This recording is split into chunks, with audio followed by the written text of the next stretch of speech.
ရှမ်းပြည်နယ်အရှေ့ပိုင်းရဲ့မြို့တော်ကျိုင်းတုံမြို့လေးက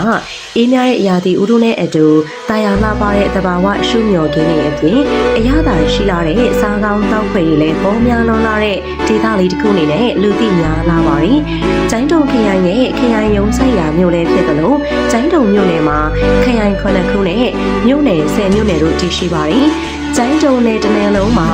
ဂုံကော့လာဟုလီရှော့ရှန်ဂရီအင်ဒါရှန်တရုတ်မြန်မာအစားရှိတဲ့လူမျိုးပေါင်း40ကျော်တိုင်ဝမ်စွာနဲ့စုယုံမိတင်းနေထိုင်ကြတာဖြစ်ပါတယ်။ကျိုင်းတုံမြို့ကရှမ်းပြည်နယ်အရှေ့ပိုင်းမှာအကြီးဆုံးမြို့တစ်မြို့ဖြစ်ုံသားမှာက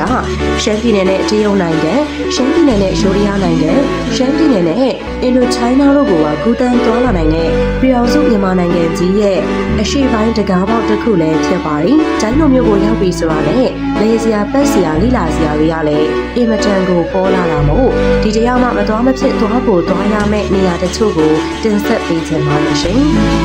။